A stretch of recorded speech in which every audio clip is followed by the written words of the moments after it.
Hello and welcome to episode 75 of the Foundry Roundtable, a podcast exclusively covering the Foundry for Star Trek Online. I'm your tame Foundry author, Drogon1701. With me is a man too extreme even for 4chan, Greendragoon, and the shadowy menace that we believe to be responsible for the cancellation of Blizzard's Titan, Markhawkman. And our special guest tonight, one of our regulars, Sirboulevard. So, the big news tonight, Taco's latest round of asset additions has made it to the Foundry on Tribble, and we actually just found out right before this broadcast that it was going live to Holodeck right away. So we didn't even have to wait till Delta Rising to get these new assets.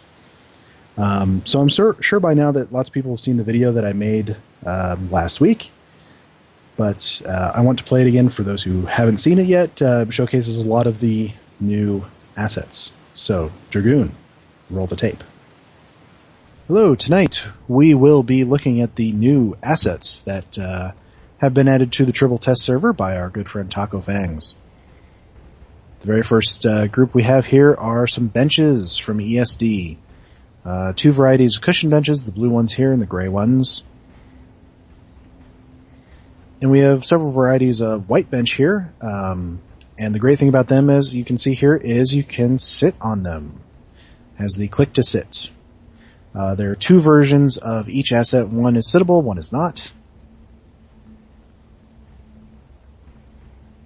And there are two varieties of the white benches. The ones with backs and ones without. Both have sittable types.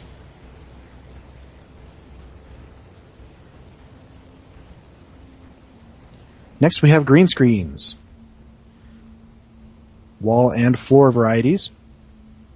These are important to machinima makers like Captain P.F. Dennis and Primetime UGC, because you can replace the green screen effect with other backgrounds. And we'll show you that a little bit later on. Next we have glass floors and glass walls, perfect to making windows. That was Romulan variety. This one is Klingon, sort of yellow tinted from their starbase, and then sort of a blue tinted one for the Feds from ESD.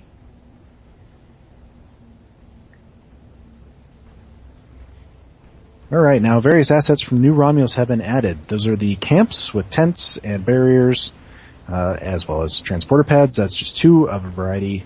We have those light barriers there, Iconian statues here.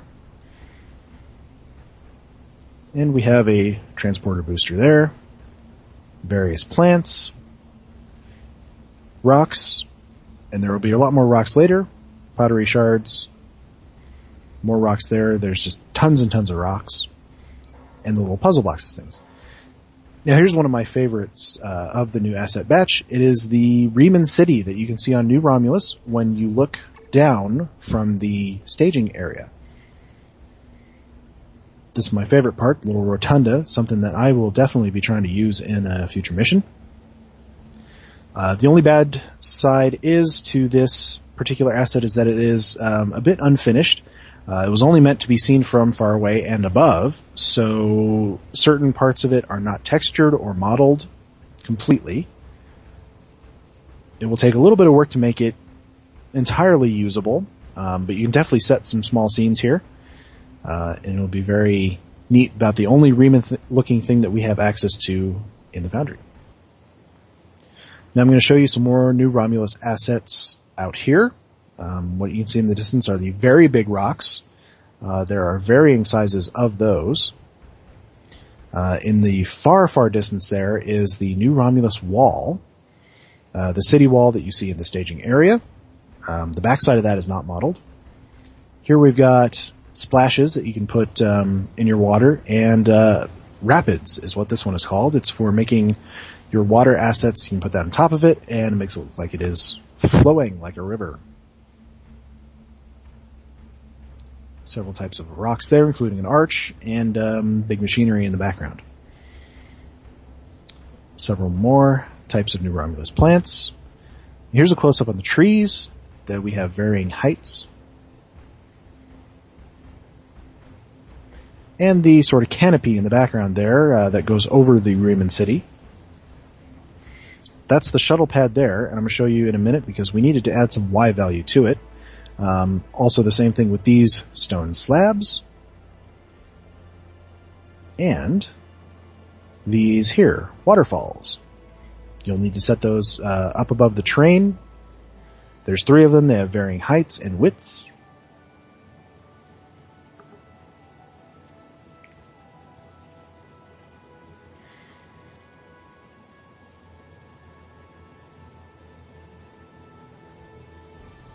And as we move over here real quick,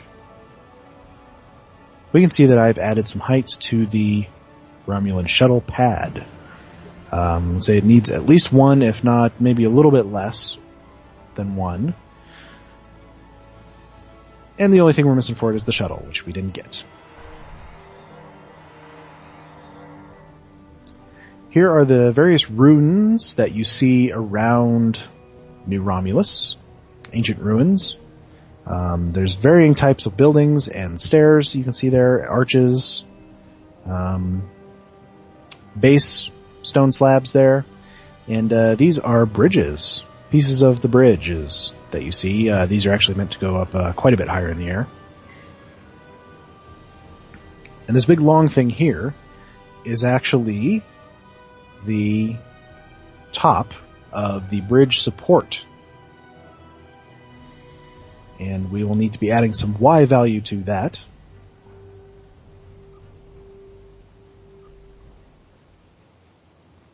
So we'll just add 10 to that and give it a try.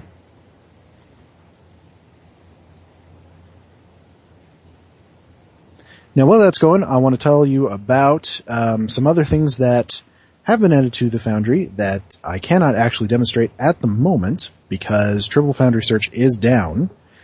And I can't actually go play this mission to test out some of the things that I couldn't test out with my test character. So several volumes have been added. These volumes are essentially cubes of varying sizes that are invisible, but within these cubes you can set certain parameters. Like, for instance, you can set it using one of these volumes so that people can use their floaters, so they can use their jetpacks to fly around. And you can also set within one of these cubes, depending on which one you use, to require environmental suits, otherwise it kills the player. You can actually do both of these at the same time. We have tested you can use floaters and EV suits at the same time. The third volume that you can use is, and here we are. You can see you actually need a bit more on that, but that's how to demonstrate that. The third volume is low gravity. Now, we already had a map-wide one, but that's okay. Taco said he just wanted to be consistent. Now, one last thing, we're going to show you a little bit about how the green screen works. I have placed the green screen outside the windows of Utopia Planitia,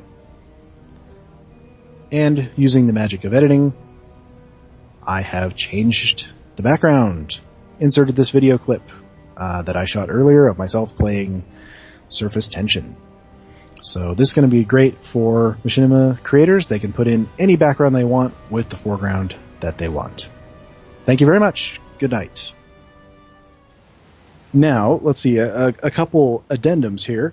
Taco posted on the forums after watching that video to inform us that the bench cushions are actually meant to go right on top of those white benches. They're like frames.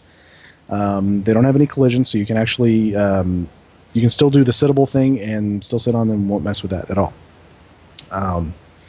Which makes sense to me because I was wondering why those they weren't modeled. They didn't have backs on them. So let's see, there were a couple of other objects I didn't mention. There are now invisible floors of varying sizes. Essentially, horizontal planes with collision that go with the vertical walls that we've had all along. Taco also attempted to put some light source objects in, but those don't seem to be working. But it was a nice attempt because more control over lighting is always something that we've wanted. So I haven't been able to test the floater volume because mission search wasn't working on the Foundry on Tribble. So I don't think there's a way to actually get a floater for your Foundry tune while the summer event is not going. I think you can still rent floaters even outside of summer. Yeah, and if you've unlocked the store and you can buy Lowland at favors and use this RepTab store to get one. So obviously it'd be valuable to have one for your Foundry tune if you're going to be building something that uses a floater volume. Indeed. Let's see. The space volume, the one that makes it so it requires an EV suit, this does kill you pretty much instantly. It does kill mobs pretty much instantly. Dragoon, you've been doing some testing on that earlier today. What did you find out? Yeah, I mean, it'll kill. It'll be a couple seconds. I mean, it's not like instantaneous. So it'll take a couple of seconds to kill. But I mean, pretty much even a captain level mob will be down within a couple seconds. However, I'd like to point out that this is actually very useful for us because we can now use this volume and have a single enemy battle, a one-on-one if necessary. How would that work? You take the one you want, the captain level mob, for instance, that you want as a boss, move the guys out of the map onto an invisible floor, drop the EV suit volume on top of them, they die while you're doing other stuff on the map, then when you get to the boss, it's just the boss. That's true. I should point out that I did some tests, and you do not get any loot from enemies killed by the environmental field, nor do you get any experience from them. That's good. A good thing. Which seems to be part of a blanket effect they programmed in where you only get stuff if you did more than 50% of the damage or something like that. Yeah. Yeah, and this thing will kill people far faster than you will, so even if you manage to get a couple of shots off of it, I doubt it would be enough to get the majority in. Yeah, it's not like Nucaro where it'll burn you for a little bit and then you die. It's pretty much instant. No, it's more like a space where you die quicker on Nucaro than you do. I mean, you pretty much like burst in flames and then poof, you're gone. There's actually maybe I'm thinking of inside that little dome at the beginning quest thing. So I have actually on Nucaro managed to change EV suits without getting KO'd. It's not easy, but it can be done. Yeah, that's the only reason I won't use it as a forced kill, is because it's still possible to get an EV suit on if you're really quick. That said, I have not tried the effects of stacking two of them on top of each other. Taka says in the chat that it's actually the volume of space environment taken directly from the dilithium mine map. Which makes sense. Very cool.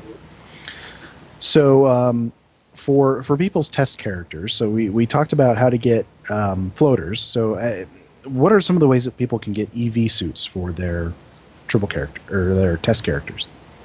Well, the first one and easiest is for anyone who's a veteran. If you can get your character up to level 5, you can go claim the combat EVA suits from your veteran rewards vendor. Yep. Well, I should point out that the hardest part in that scenario is actually getting from ensign to lieutenant, because you are locked down on the ensign at the beginning of the tutorial, and of course Foundry characters don't have a tutorial. So you do get a very small amount of experience off of enemy kills, but it's like abysmally low, or I should say that the experience required from going from ensign to lieutenant is very high. But I have found had success in the past of going into one of the space encounters in one of the higher level zones. Just start your mission from there, and then you'll get spit out into that sector block when you start your mission in the beginning. But you can go in there and then use the kill button to kill off any of the high level mobs, and that'll give a disproportionately high amount of XP. And that's what I've used in the past to kind of get over the hump of ensign. Yeah, that works. there are actually a few daily missions that you can do as the Foundry character, but they're hard to get to. You pretty much have to set your... Well, there's actually only one way to get to this zone as a Foundry character, and you have to set a mission start point in somewhere in the Aurelius block, and use that to get into Aurelius by playing the mission from the start, and then Hippie John brings up a good point. Is that now's a good time to level your Foundry tune if you want to, because it is double XP week / There you month. go. Month essentially. Yeah. I know on holodeck my guys are high enough to get the veteran reward, so that's what I've done there. Well, my holodeck Foundry character has been VA for a long time. Mine's right about level 5. I think I got him just high enough to claim my Steam Runner, my low-level Steam Runner, and then that was what I needed. Well, Mine's level 17.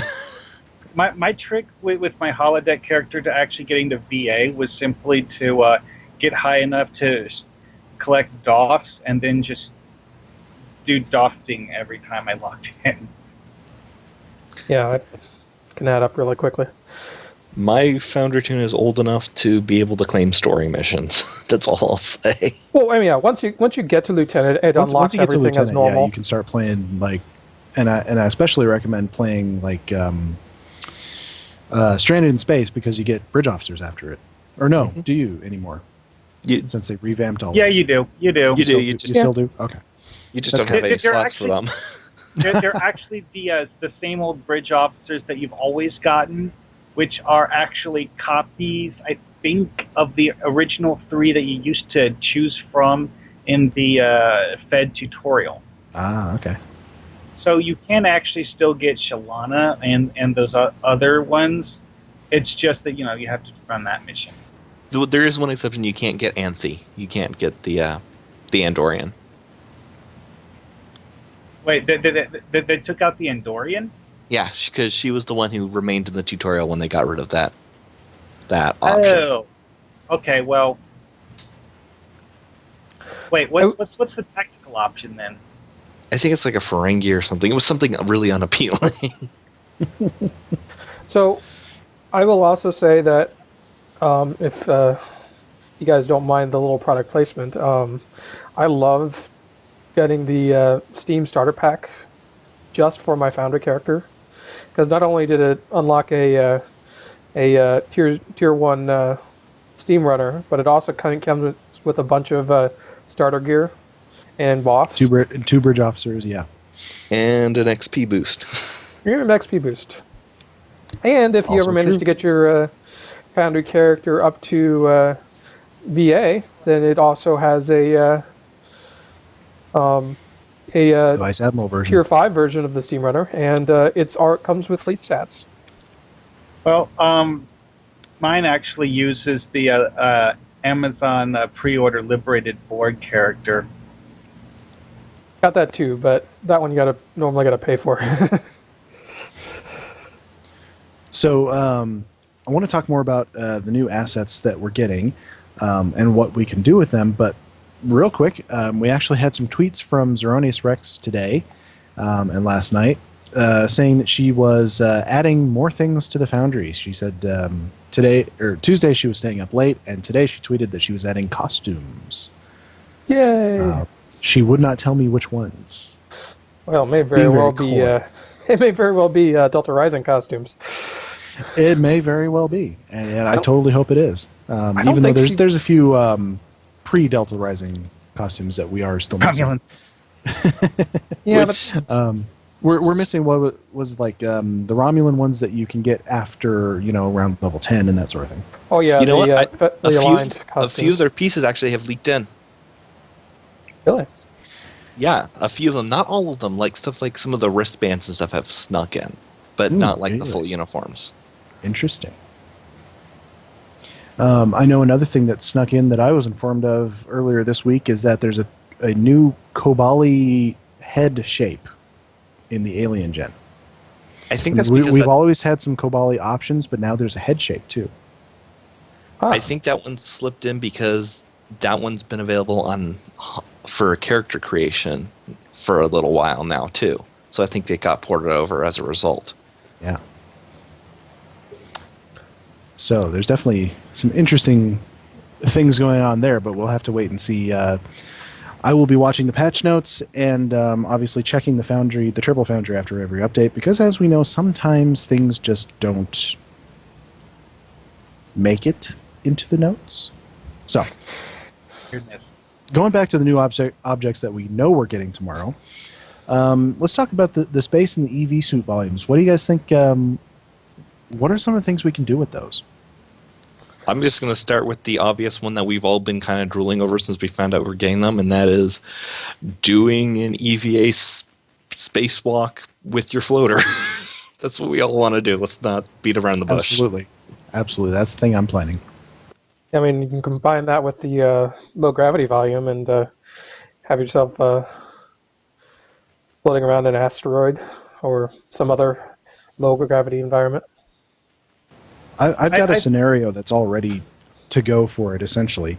So in one of my missions that's not up right now that I'm planning on revamping, you fight a Riemann scimitar, and the scenario is they blow up, even though you told your guy to disable them, and they reappear a few seconds later, and your guy tells you, oh, they must have cloaked and set off an explosive to make it look like, but they're actually so damaged that they couldn't get away. So they're disabled. Your ship, you find out, has all sorts of damage and can't go to warp, can barely make impulse power. So in the story as it is now, you're running out of life support, so you beam over to their ship and take out the crew so you can beam over and have some air.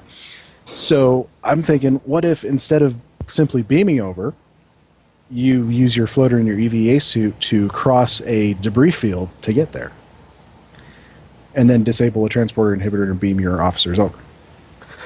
So here's the question, and something a lot of authors are going to have to consider is, what does the player do if they don't have a floater and or EVA suit? That's a very good question. Let's be honest here. I mean, there is content in this game that if you don't have the right gear for, you can't do. I think the majority of players have an EVA suit. Actually, pretty much any max level character has an EVA suit because you get one for free from Boldly They Wrote. If you don't have a floater, okay, that might be a little bit more difficult, but it is. So you just have to wait till next summer to get one. I mean, it's only a problem for a younger character because I think everyone has.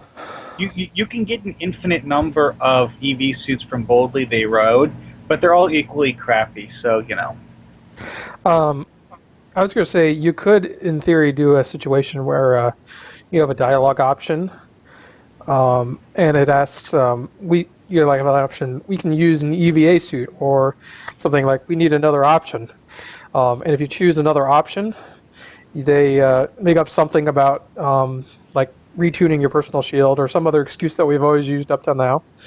But if they choose only if they choose the we need to use EVA suits, then you can turn on the atmospheric volume. Because, I mean, it's a detailed object, so it can be triggered and not triggered. Yeah, I was planning on trying to figure out some way of having an option for people who don't have one of those things. Well, I mean, obviously for a mission like this, the first thing you'd want to do is put a giant disclaimer on the mission, so that they see that it is required before they even click the hail button. That's always an option. What I would do is tell them it's required, but still have that option if they don't, because people will ignore that. This is true. Yeah. This is why, at work when we have people submit things on a deadline, I always give them a deadline that's earlier than I actually need it to build in time for them to be late. So you have to sort of take into account human nature here. My response to this is, I think as far as the EVA suits go, there is no reason that anyone in this game should not have an EVA suit. They're freely available through the story mission. Pretty much all of anyone who's max level has one. And about half the items you get from the Nukara rep boxes or EVA suit. Exactly, and those are available on the exchange for dirt cheap. So the thing that I think is the only one that we have to put a real disclaimer on about potentially breakage is the floater volume. And I was actually thinking about the way you could get around this is if by chance this person does not have a floater, you might maybe have part of the safe zone of the map have a console somewhere that says, I don't have a floater, and it uses that respawn trick to put them on the other side of the map. That's definitely one possibility. Actually, that's a good point, is if we're using a floater volume, what in the world happens to BOFs? Well, Their my data thought was float. to make sure that, have a place for the person to use waypoints and set their buffs before they use the floater. Because they'll probably Boss just follow would you off the attempt cliff. to follow you, but they can only go so far. I mean, Well, you could use that respawn trick to get yourself to kind of trap the BOFs. So Hippie John brought up another use for the volumes is that for underwater maps, you can require an EVA suit now. So it's True. like you're diving deep under the ocean. Yeah, and as much as this is set for space, I don't see any reason why it can't be used for almost any type of environmental hazard. Absolutely. It's only labeled as space, but what it really does is just requires an EVA suit. So you could have any kind of hostile alien environment you wanted. I'm just waiting for someone to use it to force choke the player. that really does sound like a hilarious idea. It won't kill NPCs, so It'll kill NPC groups. It won't kill NPC contacts. yeah, that's what I'm saying. Yeah, because I wrote several Vorta in one of my missions, and it would be amusing to have one of them do that to you. Be another way to force a respawn if somebody was wanting to do that in their maps. Like in First Cause Then Effect, how he actually built a forced respawn into the mechanics of the mission in space. Now we can do it on ground because we can kill the player now. But the Something that question we is, haven't had for a long time. the question is, can you kill them fast enough to prevent an edge case of them getting their EVE suit on? I think you can. It's pretty quick from what I saw. That's the thing, though, is it's got a timer in there so that the person has time to put on their EVA suit. Yeah. So I would say that it probably shouldn't be used in that situation. I think using it to force a respawn is probably a bad move. Because let's be honest, we all know no one is actually reading. So Because you got to surprise them with it. exactly, you gotta surprise them with it, and not only that, but we need to see how it interacts with the multiples. If it's multiplicative, it might be able to be done, but Yeah, if it doubles up, then like 3 or 4 of those volumes stacked on top of each other will pretty much insta-kill you.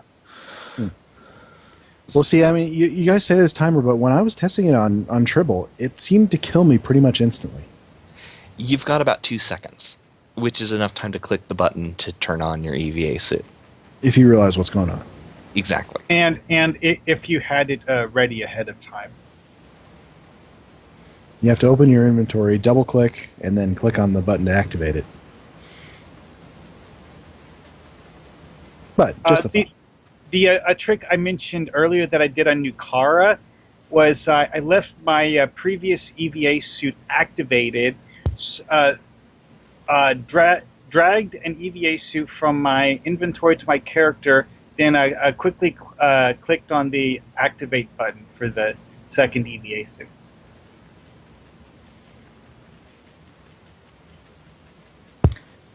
So let's see, what are some of the other things that you could use floaters for?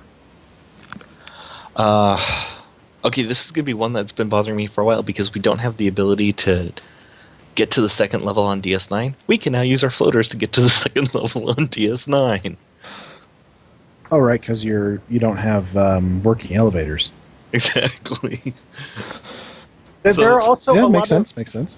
there are a lot of building assets in the Foundry that you could put in objectives where you have to fly to the top of a building and push a button on a console or something or other. Yeah. Trying to think about anything else. I mean, obviously, Could you have like a scene where you have to like scale a building or something? yeah, you could do that. Ooh, then you can You combine want- it with the EV suit. Hey, we basically just have insta kill when you fall. We can insta kill with a fall, especially considering that if it ends up that the EV volume is multiplicative, then we can basically stack a bunch of them below, and so if they fall below a certain point, they get insta killed. Hey, that's an idea. Because, of course, as we know, the fall itself doesn't actually kill you in this game. But if you have one of those down there at the bottom, that'll kill you and make sure you respawn in the right place. This brings to mind the Facility 4028 map and the Yawning Pit of Death that only kills you in the story mission, and in the Foundry, it's kind of like this one-way trip. You fall down the hole and you're like, there's this floor that's painted black. See, yeah, I mean, there's all sorts of options in that area. Lincoln in Space just came up with a good one, which is flying through Jeffries tubes. There you go. Or turbolift shafts. Turbolift shafts. Like in Star Trek V. Just make sure Captain Sulu doesn't get a face full of rocket exhaust this time. Jargon, I think that's going to be your mission in life is Where's to... Captain Sulu? Oh, he's in sickbay. Wait, well, what about the Morris Sulu?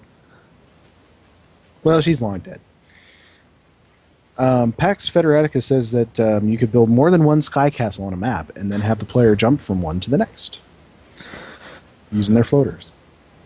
Yeah. The only thing that concerns me about that, though, is we've got to build the other parts of the sky castle. Got to build the exterior to look good. Uh-huh.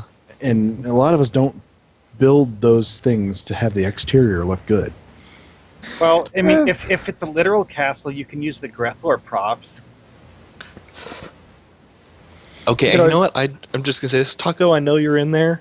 Give us some of the big ol' ships. Please. You guys do like a follow-up to the Cloud Miners episode. I've thought about doing that, but I'm always afraid someone's going to leave a comment like, why are you ripping off The Empire Strikes Back? Hey, Cryptic already did, Well, with Gasco Blues. Oh, just wait till you see the ripoff that's coming with the new PvEQ. I'm not going to say anything, but... It's not a rip-off. It's actually It's an something homage. directly derived from a Star Trek episode. All right, so yes, but all the dialogue and the NPC and everything in it comes from somewhere else. well, isn't Star Wars in of itself just one big collection of ripoffs? Yes. Everything is, really, when you get down to it. There's only really about 7 stories that you can tell. I think From he's what I talking hear. about the ships in the big ships in the dry dock or in the Earth Yeah, space the ones dock. that you can see outside ESD, the Sovereign and whatnot that are going around on the outside, and then all the ships that you put in the interior. I would say the one in particular that I would really like to see is the Odyssey, because we've got the Odyssey bridge with the modeling on it, and I think that would work really well to, hey, we're boarding the Enterprise from the outside. I know a few of Well, us it's thought about definitely going doing to be a that. challenge in building that scene that I described to you guys earlier of negotiating debris field between 2 ships. Is how am I going to build the exteriors of those ships? Because you got to push off from one and go all the way to the other. I wonder if you could do it in such a way where you have like the rocks in an asteroid field blocking most of the view, and then just build like a section of the saucer. Mm-hmm.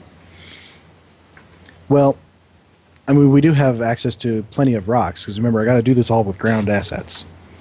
So I got you got some rocks, we got debris, things like that. We got nebula effects, if I wanted to try and put that in there. Building blocks, obviously, for the exteriors of the ships. There's the one that looks like metal, anyway. I just had another realization what we could do with floater volumes and EVA suits. What's that? Okay, so we've got the Comet asset, remember? So what you do is you start the player off in a they replicate the Type 8 shuttle interior, and that's where they start off in. They put on their EVA suit and their floater, and they activate a console, and it despawns the Sky Castle and puts you outside the little Type 8 shuttle we have there. And you fly over to the Comet, grab some materials, fly back, and respawn the Sky Castle. Interesting. Very interesting. All right, so let's move on to the new Romulus assets. There's just an absolute ton of them. I asked on the forums about what might be a good base map to build new Romulus, because that's the only thing we don't have really besides a shuttle, the Romulan shuttle, is the base map of new Romulus itself. So we kind of have to pick one and put a bunch of stuff on it to make it look like new Romulus. So I was asking what might be a good base map, and PAX came up with Raytor 3 ground, which I don't actually remember what that looks like. It's a big old forest for the most part. Yeah. Yeah, because the number one thought I have here is that the new Romulus ground props are things that look like they belong in a moist, overgrown environment. Because, I mean, when you look at all the ruins, they're covered in moss and small plants, which would, look horribly out of place in a desert setting or anything that's even remotely dry. Oh, yeah. Tumor is saying that the large ships don't look all that good up close. Yeah, we don't mind that. Well, I mean, it doesn't matter. We can work around that. They're still good, yeah. There's a lot of things we could do with it, even at a distance. Oh, yeah. Absolutely. Exactly. I mean, and in particular, I think, most of us would probably be using them as background scenery, or we'd only be flying up to it and spawn the Sky Castle. Or do something like the Craterus mission where you have it up in the sky and you look at it and you have this thing like, oh my God, the enemy is beaming down troops. Orbital bombardment. Well, I mean, now that we've got horizontal invisible walls, we can actually build invisible tubes if we needed to control a character's approach. So if we just wanted to build on an imposter so that to outfit a docking port or something like that, we can do that and then just rely on the imposter to kind of be the rest of the ship. PAX, which I think is something that we talked about earlier a little bit, is that really pretty much there's not going to be any way to get your bridge officers to use floaters. Now you can give them EV suits, which should work fine, because we know that works from the that mission on New Romulus, but I don't think there's going to be any way to get your bridge officers to use floaters. No, I don't think so. I mean, even if you equip them, I'm not entirely sure they'd know what to do with them. Yeah, I wouldn't be able to activate them. Well, we'll just have to do some testing when the stuff goes live tomorrow. Absolutely. Go buy floaters for all your bops, see what happens. Well, I mean, I'm pretty sure that the AI pathing would work reasonably well for having them follow you while they're floating. The only issue is getting the AI to understand how to turn the device on. Yeah, I don't even think they've got a proper concept, because all of their pathing is based on a gravitational environment with a floor and whatnot. I don't even know that they know that they can go up with a floater. No one's ever tested it. Yeah, well, I think they'll run around. You guys have your assignment for tomorrow then. Go test that. Well, see, because one thing that occurred to me, which obviously is not necessarily a good example, but it's something that I thought of, is that in Champs, there's a whole lot of different kinds of critters that can fly and maybe follow you. But obviously that's champs and not so. But Yeah. Yeah, but I don't think do we have anything that actually flies? far there's as been some NPC mobs new go? mobs, mostly like birds and what was it? Those floaters, or not the floaters? The squigglies from the Dyson tech. Oh, the Yeah, but we the don't swarmers. actually have the swarmers, but we're not able to actually put those down. In We the can No, foundry. put we don't them have down. Davidians? We have them.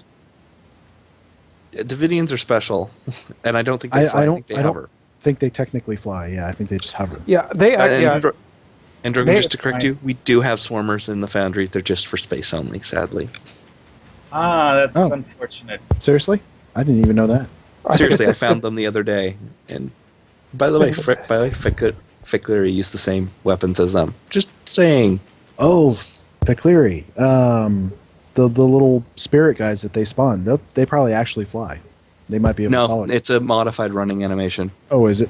It is. Darn. Yeah, because somebody tried to reskin a Davidian to keep their flight on another NPC, and they just ended up running around.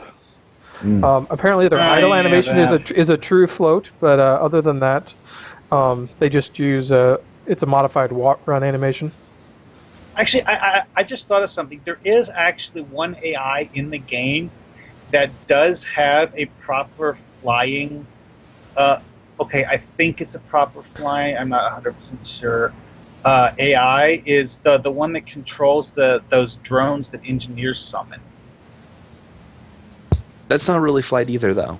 Yeah, it And still has to run along the ground. Although Pax Federica is suggesting the Kellids from Vinorat. That's possible. I think that might still be a modified run. Like I said, I mean, they really have not built this game to accommodate flight before those floaters, and they certainly didn't design any combat around those floaters. Well, I mean, because like I mentioned before, champs does flying, lots of flying. yeah, Sure. but Granted- every map from the ground up is designed with that in mind. That's another thing, is you're going to have to design your maps with the intention that players can go almost anywhere. Which is why everything breaks when you use it. It definitely adds a whole new dimension of consideration when you're building It maps. absolutely does. Hey, wait a second. I just thought of something. The Hathon ground map is in the Foundry, isn't it? Yes, but it has the invisible wall to keep you from going too far up. Aw, that's a shame. Yes, but one thing that I remember from when that first debuted on the live server was having my Cation sneak around and find ways to get up on the rooftops. And Taco is going to find this to be cringe-worthy, but, we're running around on top of the roofs, do a bunch of really, really weird things. Oh yeah, I've done that. I've got screenshots of me standing up on the balconies. Yeah, but during yeah. roof parties, I miss them. Yeah, they fixed that. When I say weird things, I'm talking about stuff like you walk forward in a straight line, and then your character flickers in and out of existence.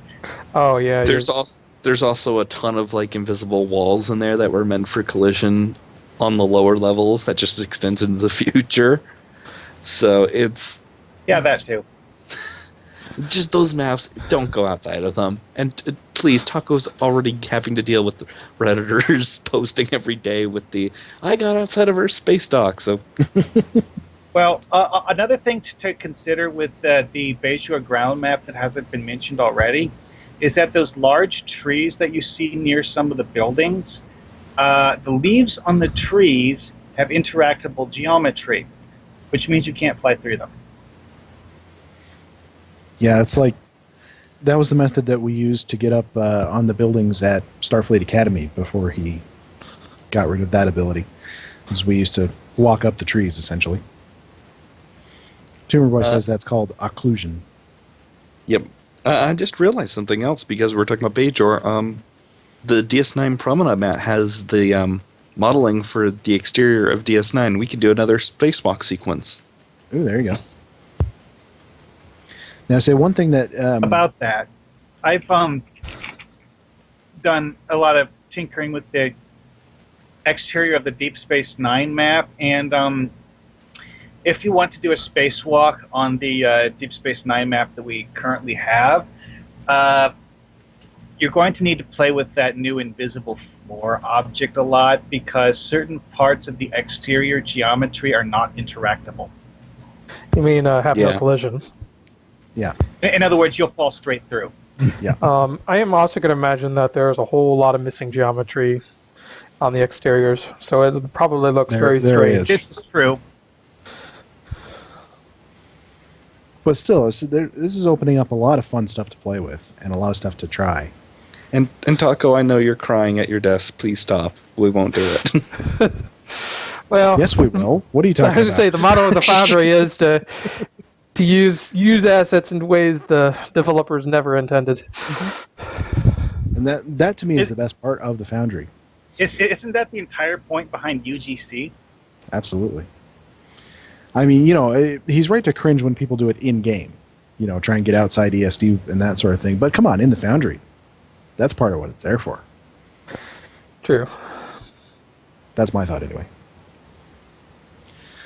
So let's see, what else did we get? We got green screens. This is going to be a lot of fun. I was having so much fun learning how to do that Monday night, because I had never tried that before, but the editing software I had a little plugin to do that. So I was debating whether to actually put a Rick roll in that video that I did.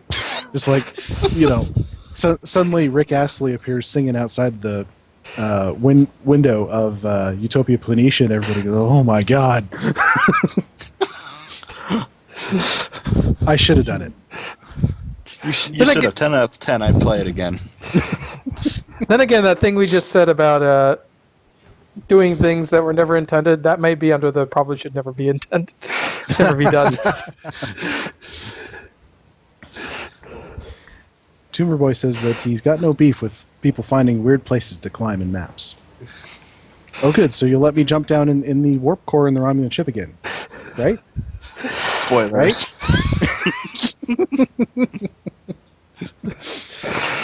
Right?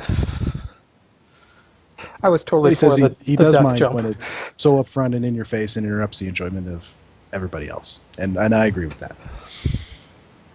Agreed.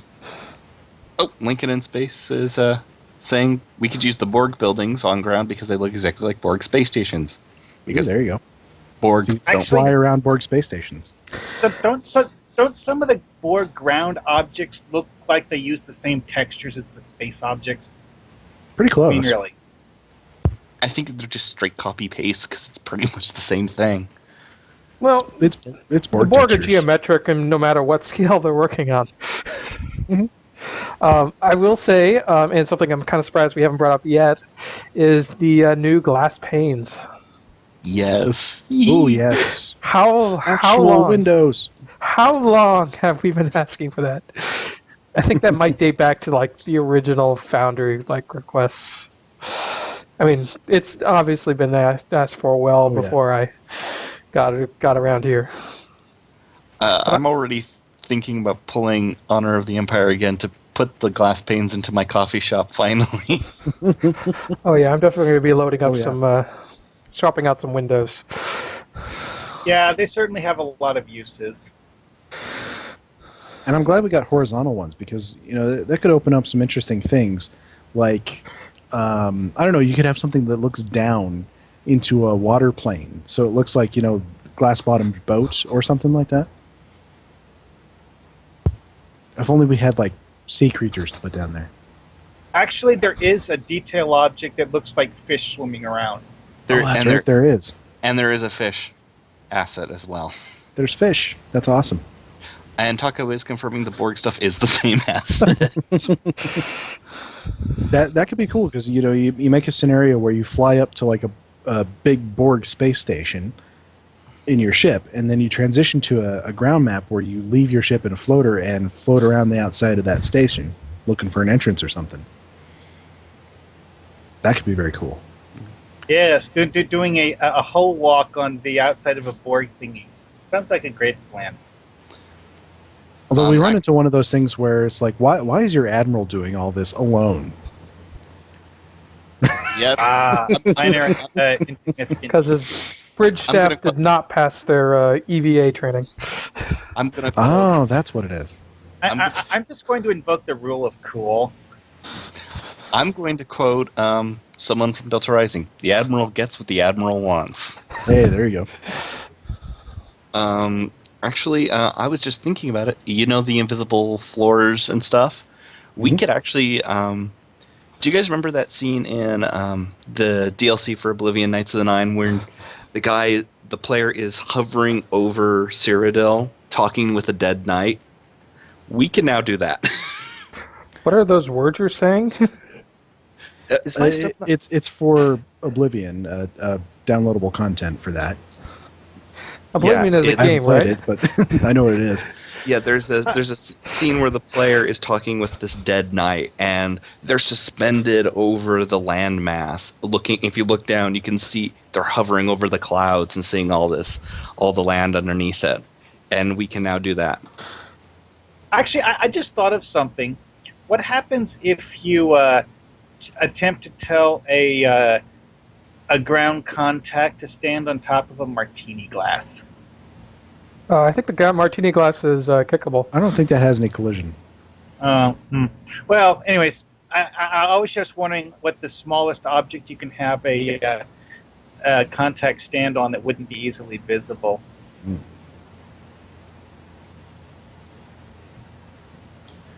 Well, I'll tell you, just thinking about it, I know one of my missions that I can actually swap out a floor for one of those invisible objects. I have this thing where a non-corporeal entity essentially takes you to their realm where they live, and it's supposed to be like the sort of just completely white room or something like that. But I had to put a floor on it. Now I don't have to. You just made me realize something. We can have orb visions now. Yes. We can talk to the prophets and not have to have some kind of floor. They just look invisible.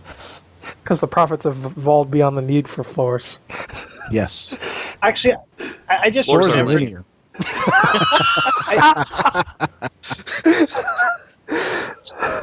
Okay, that's becoming the mission. That's coming the episode title. Yes.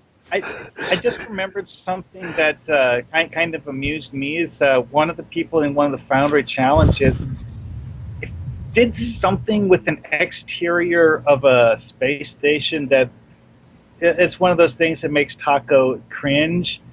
And if I remember right, they actually had the players standing on the true floor of the map, outside the space station, or something like that. It was a weird one. Doesn't the bottom of a map usually have that "Do you want to beam up?" message? It may or may not. I should say it's true. I mean, I've seen maps all over the place on that. Some of them you just fall forever. I'll tell you, as we're finding out, there's things that we think might make Taco cringe that he actually doesn't. Yeah. I don't know. I think he secretly likes to see all the wacky things we come up with. Oh, yeah. Oh, that is definitely true. I think actually a lot of the people at Cryptic do like to see what we come up with. Well, or if you're Zero, you're coming up with them yourself. Yes. We've gotten Zero into the whole UGC thing in a different way with her postcards from Linnea and Admiral Quinn vacationing. She's starting a blog for that now. Nice. Yeah. Which, of course, the whole thing came from Hippie John, that suggestion. All right, let's see. Was there anything else? Obviously, the benches to round out the new ESD assets. And more sittable stuff in the Foundry is always good, I think. I'm gonna point out Pax Federica in the chat is saying you can now make 2 sky castles, and instead of jumping between them, we can now make a semi-transparent skyway between them, looking down on the planet's surface far below. Good point. Bridge. Good point. And we've all got some really cool bridges, too. Mm-hmm. I mean, Well, one thing that I was pondering today is that it appears that we can now improvise a on ESD using the new waterfall assets. Yeah, we should talk about the waterfalls. Currently the waterfalls that we do have, they're the new Romulus water, so they're that purple water only, but that still opens up some interesting stuff. There's this, if you're going to do one and you make the other water assets into a river, what you want to do is put that rapids texture on top of it, because that makes it look like it's flowing. Yeah. And then keep in mind that the backside of those waterfalls is not modeled or textured or whatever it is, so they disappear if you walk around back. Which was one of the things that I was going to bring up with the fountain thing, is that you don't want to be able to walk around behind it. Yeah.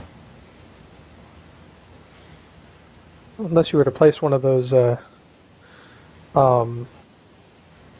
water volumes we got earlier up directly above it, so that when you walk underneath the water volume, it triggers in the underwater effect. Well, you could do that, but I think... Well, no, because the sides of those are not modeled either. No, they don't. You don't see it until you enter it. Until you're in it. That's a good point.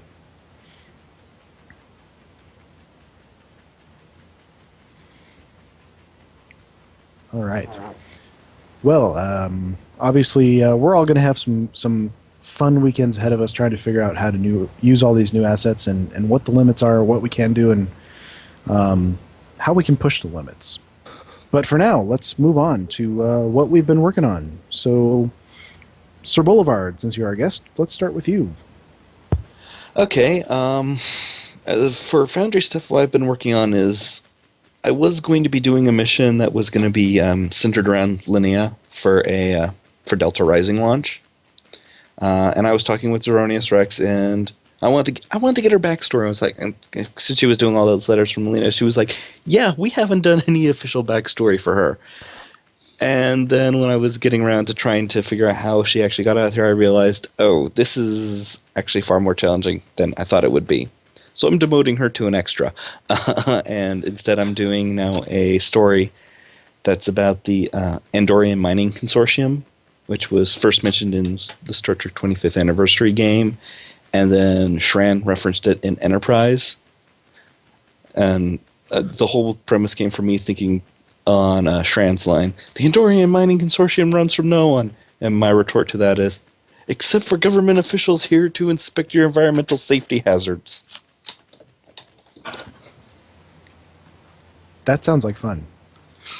Because, of course, it was a total ruse on his part. And it sounded like not one that he expected to work. Yeah. So it could be like just a complete front for whatever, secret intelligence organization the Andorians still have or something. Who knows? Yeah. So you could go a lot of fun places with that. Well, I'm also basing it off of lines from Star Trek 25th Anniversary and Starfleet Academy, where it's referenced in both games, and it's mentioned that, oh yeah, they're constantly being under pressure from environmental people, so I'm putting in one of those Trek Aesops about environmentalism. Yay! Always a good thing to do. Plus you get to shoot people. Well, it wouldn't be Stowe if you didn't, right? Exactly. All right. Mark, you've been doing much in the Foundry lately? Not a whole lot.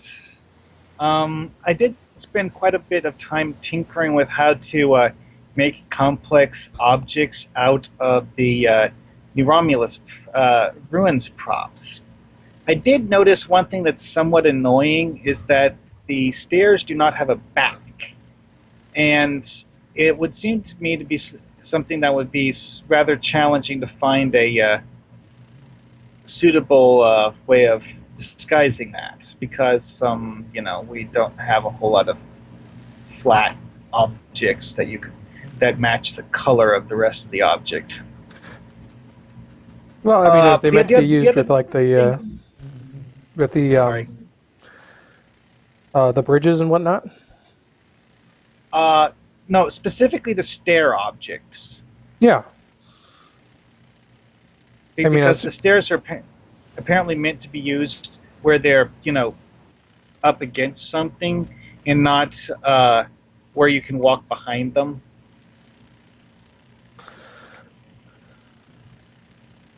Yeah, you definitely got to connect another object to the backside of those stairs. I showed it in the video. There's no backside to it. The other observation that I made is that you need 2 of the stairs objects to go from the ground floor to the second floor in one of the large ruins. So just add a landing between them.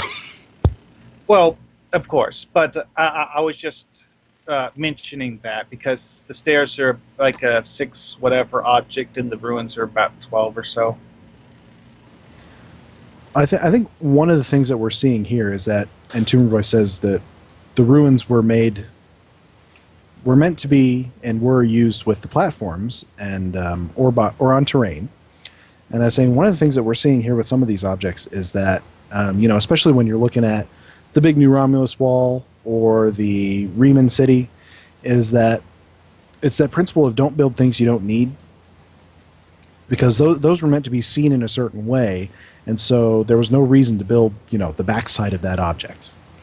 And that's kind of a principle that we Foundry authors should adhere to as well, is, don't build things you don't need, the player won't see. Kind of the same reason like a bunch of our wall consoles don't have backsides and that sort of thing. Mm-hmm. Very much so.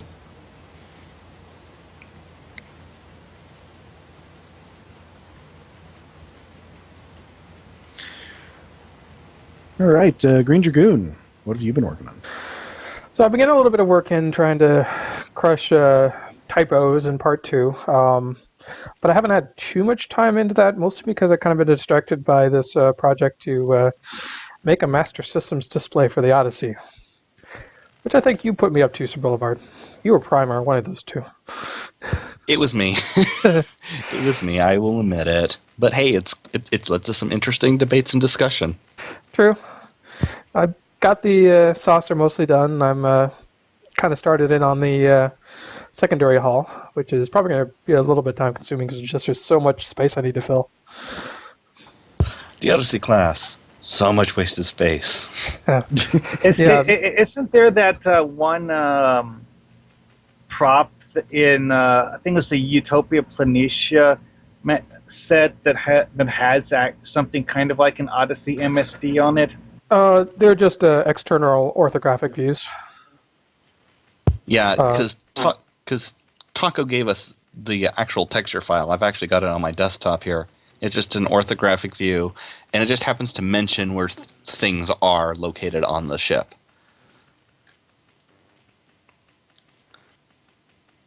Could be a useful reference, though. I think Pax is talking smack about me in the chat. He said, I can't believe I got my whole Romulan trilogy done while Dragoon was still working on Midas Part 2. Actually, I was thinking about it today, and I was thinking, because of this show, and in fact, this map that we're now standing in, which is the map that we built last time, that you built last time, I should say, on the show, because of that, we have actually tripled the amount of finished projects that you had over the course of this show. Because there was, when you started this show, you had one mission, and then we built that live stream last December. We live built a mission, and that's up there, and then this map here. So now you have 3. Oh, Drogon, you just baby smile so hard you gave me a Charlie horse. Whereas I, of course, have like 15. So, I've really been enjoying your Master Systems display. It's very, very cool, and makes me want to work on my own. But I'd have to learn how to do, vectors and things like that. Yeah, it's obviously handy that once makes you it a learn lot them. better. And Taco saying the Orthos in Utopia Planitia were a shortcut because he didn't have time to do an MSD. Taco, pay Dragoon in Foundry assets and you'll get an MSD. Well, I will say, having actually sat down and started doing this, it can be very time consuming, especially if you want it to be any good. Absolutely. Even the small work that I did like 7 years ago on the one that I started working on was very time consuming. I thought about stealing your warp core. I was proud of the stuff that I came up with. I pretty much had a warp core, a deflector array, and the nacelles done. I was pretty proud of those, though. But it just goes to show you there's more user-generated content than just the Foundry that you can do. And can be a lot of fun. Coincidentally, to you starting your work on this, a thread appeared in the forums asking about an Odyssey-class MSD, and if they would add one, which you posted yours in. But did you see the Ferengi Marauder one that was in there? Yeah, I thought that was pretty good. I mean, that was very cool. Although it kind of still looked like it was in the Elkar's design. Yeah. Well, the way I understand it is it was supposed to be in the Elkar's design because that was a Starfleet officer who has a Decora. So it was upgraded to Elkar's.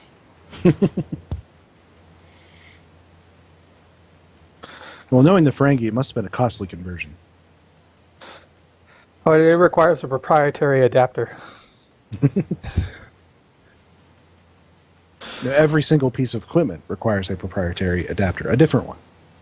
That's why you use the same one twice.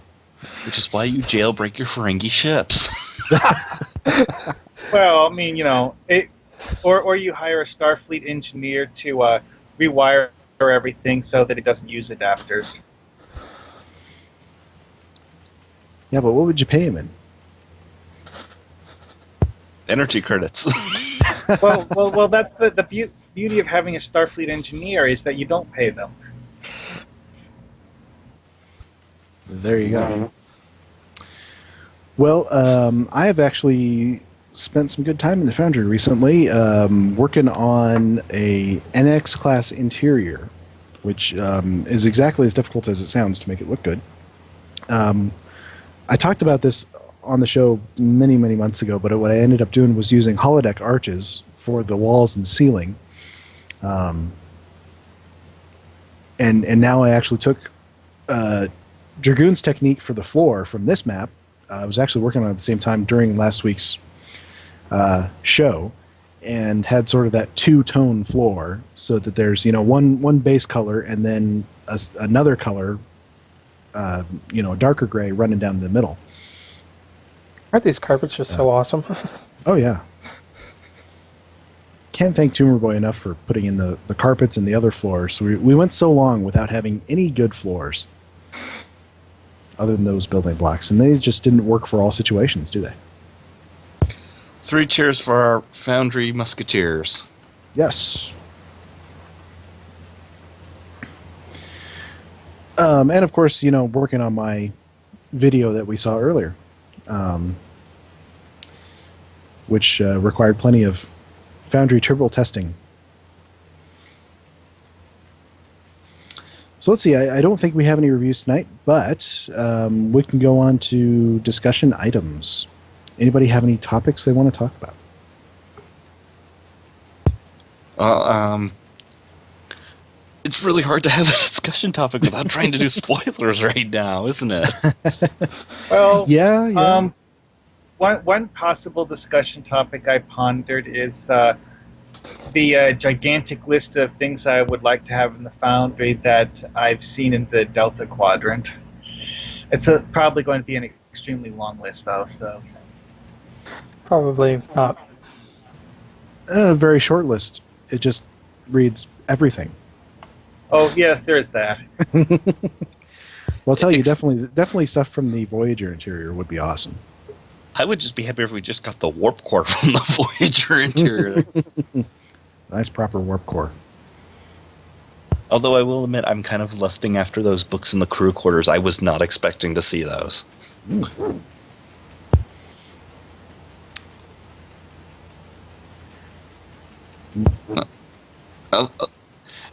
If we have to pick like 2 maps from the entirety of Delta Rising, I would say it has to be the Voyager interior and the city section of Kobali Prime. Those are all I want. Yeah, we can kind of talk about Kobali Prime. They've showed it off in live streams and things like that. So yeah, just everyone knows. Spoiler warning. If you want to throw up the spoiler warning, you can. Green Dragoon. Already did. So let's talk about that. It's in a couple sections, but it's actually all the same map, right? It is. It is all the same map. So it's got, let's see, it's got the city section, and then it's got the sort of main war zone area, and then you go up into the mountains a little bit. It's more sections than that, and most people I don't even think notice it for the most part. It's got the city section, then it's the suburban section, which is the first section of the war zone. Then it's the trenches. Then it's the forested minefield. Then there's a small section that's by the lake. Then it's the mountain pass up to the base, and then it's the base with the ship on top of it. And it's so gradual you wouldn't even notice it. Yeah. I've spent a little time running around there, and it's definitely just very cool. And probably the first real map on there. We've had several attempts, but it's the first one that feels to me like a proper war zone. That's because it is. Yeah. But I'll tell you, for me, the one map that I keep coming back to is, I want that, is from actually like the second mission that you encounter, and it's an asteroid colony facility. Oh yeah. An interior. I'll try and avoid saying who lives there, but it's very cool. It's very sort of industrial looking, and just very different from anything else you see in the game. I would say one of the nice things about that map is it's actually not very specific to any one race. It doesn't look like, it's like, oh, I can easily recognize who has that. It looks like you could use it for anybody. Yeah, it's generic enough. If it wasn't for the NPCs and the specific ship that's in it, you wouldn't know who owns it. Oh yeah, and those could be gotten rid of. Yeah. Does it match the theme of the generic ship interior props we already have? No. No, it's very different from that. It's very it's very different, but it's generic enough, but it also has enough life for you to instantly recognize that it should be this specific race's technology, but it could be anyone's. It could be anybody's. Well, considering this specific race was probably kept pretty generic in the show, I mean, it kind of makes sense. Mm-hmm. If I remember right, they actually did use reused ship models. Oh, Voyager was notorious for redressing everything. Oh, absolutely. Heck, at one time they stole a ship model from one of the video games. They were so cheap on recycling models. Well, and of course, Enterprise recycled a lot of the CGI models, even from Voyager. Oh, yeah, the Creosian ship in Enterprise was, I think, an Acriterian ship. Oh, yeah. And then the Dauntless showed up briefly during the Enterprise chase scene. That was awesome, though. Effects are expensive. Modeling is expensive. But no, I mean, what you had the Excelsior Bridge, the Equinox Bridge, was that also it was the Prometheus Bridge, I want to say, it was the inside of the Raven. It's like all the same set. Just kept redressing the same set. Yeah, they did that all the time. Oh, and then it was reused again for the Star Trek Borg video game. I mean, and going back even further, the Enterprise Battle Bridge doubled as so many different sets. Yeah, that got reused all over the place. It started off as the Enterprise TMP Bridge. It might have been. All right, there's a kind of an interesting subject. I know I'm kind of moving on here, but sets that you've or stock interior maps that you have redressed to make look completely different. Well, you are sort of the master of that, you might say. I don't know. I mean, in a lot of cases, I just would redress like a specific area, but I mean, most cases you could still kind of tell which. So, and I think one of the key ones was redressing the engineering as a computer core. I've done this. The map I redress is Defera a lot because it's got those big modeled shuttles in it. And I used it twice in my Honor of series. I used it for Vrasa Prime in the first mission, and then I used it for the cafe map in the second one, where I redressed it as Kronos. I don't know, this is one of those things that I actually don't tend to do very much. I tend to either use maps for sort of what they are without too much redressing, or building completely, sky castles. That's because there's not really a lot. I do a lot of tinkering with ground maps. I don't do like full redresses on most occasions, though. The only one I can think of that you would consider like a full redress I've ever done was one where I did a pseudo interior map on the ground level of a ground map, where you're, in theory, at least inside a building. So, Drogon, was it you that did something with like redressing Earth space dock? Earth space dock. I thought you had like some trick where you like had a transition from like a Cardassian ship to. Oh yeah, there's that. Okay, so my Mirror Universe mission, I have you beam from. Let's see. Okay, so the base map, I essentially have you beam from our universe's Earth space dock to the Mirror Universe's Earth space dock, which I theorized would be a combined Klingon/Cardassian station. So what I did was, the base map is one of the generic Klingon maps, and I dressed up a few things on that, and then inside it I built a Federation map using Federation walls and floors and whatnot, and then you hit on the you get on the transporter pad, and you do an interact object. Everything else disappears except for the transporter pad, because that's in both universes, and it looks like the other map sort of appears around you.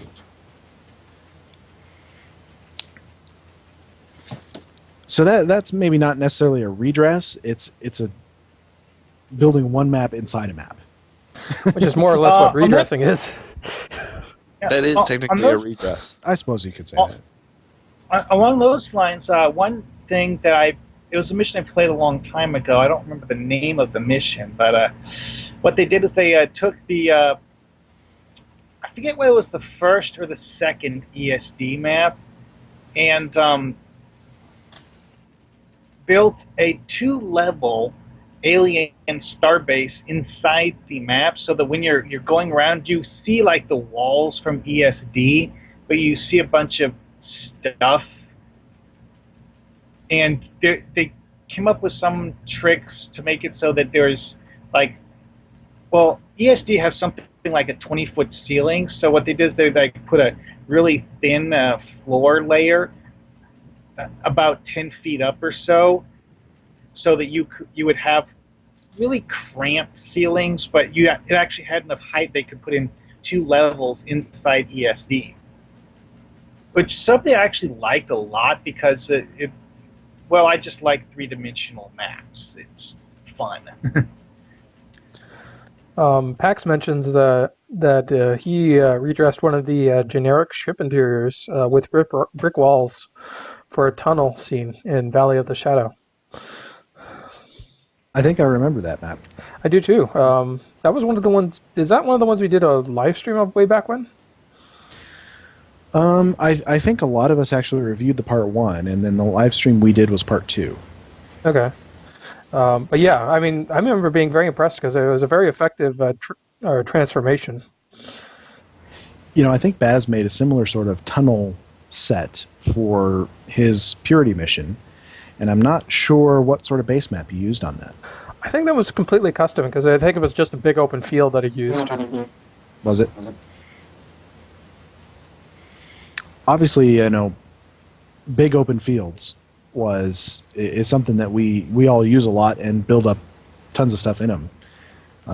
Like my prison camp from my Purity series, using our famous meadow clearing map, which in fact is what we used for this Sky Castle. Because it's the emptiest map there is. Yes. I actually just realized what is a really good redress of a map is from P. Sutherland. He redressed the Gorthor barge map for his Depths of Nukara mission to get that kind of lava-y floor. That's right. look. That's right. Yeah, that was a pretty awesome one because he not only built the ground and stuff you walk around, but he also built perimeter walls. Because he put in like a ceiling, floor, and walls all the way around the map. And he covered up the barge itself so that he could have the player go over it.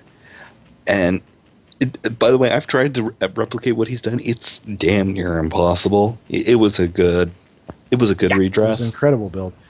I was actually thinking about that mission earlier when we were talking about EV suits, and that'd be one where he could go back and have the player.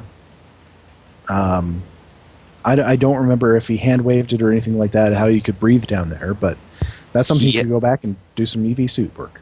Yeah, he said he did. It was some hand wave about, this alien technology has put up like this weird force field thingy. But no, definitely. You were beaming down into an area that had already been set up as a base camp by the Askar, I think was the name of his race. Yeah, it's the one he uses in a lot of his missions. Yeah. Of course, that's a spotlight, so it would take some doing to get that taken down and rework it. Regardless, he managed to emulate, some of the classic lava levels from like really good games. Like I had a feeling of Magmore Cavern from Metroid Prime when I was doing that map, and that's good redressing. Yeah, I got some of that vertigo effect where you're like, oh crap, I almost fell. And he could put a volume down there to kill you if you fell. Well, see, the fun thing with that one, though, is that he actually put a bunch of invisible walls in to make it so that you couldn't actually fall into the lava. Yeah, I think I found that out later, but it was still that effect of feeling like you almost fell. Well, which is something that I remember from old like first-person shooters. It was a very big part of things like Dark Forces and that game, that sort of games. Well, the AVP games did that a lot too. Is that you walked to the end of a ledge and accidentally tapped the wrong button. Oops, I fell off.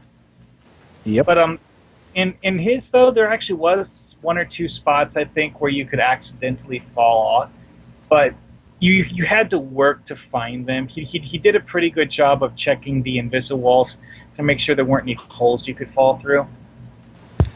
Actually, I'll tell you this. I've been playing some Neverwinter lately and was running a Foundry mission and fell into some lava and there was no way to get out. So, I mean, maybe Neverwinter could use a volume like this too that can kill the player and actually get them to respawn. What's that? We have a feature that Neverwinter doesn't have? Yes, we do. Oh my god. Well, we actually have several that Neverwinter doesn't have. Although they have several that we want to have, so it kind of balances out, I think. Some mutual envy.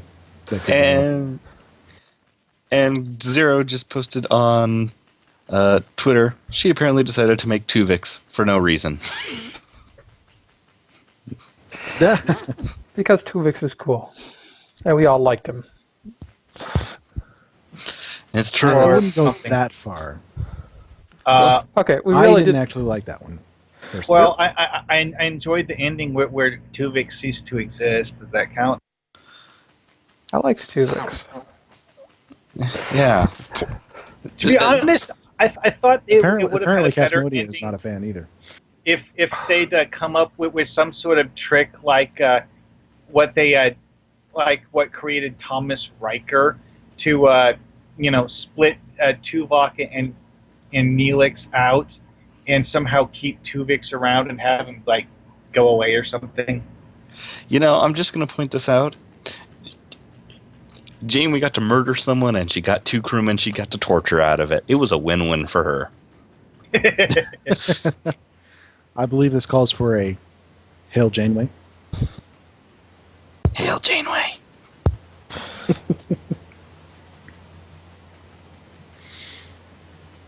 All right, let's see. Any more discussion topics for the evening?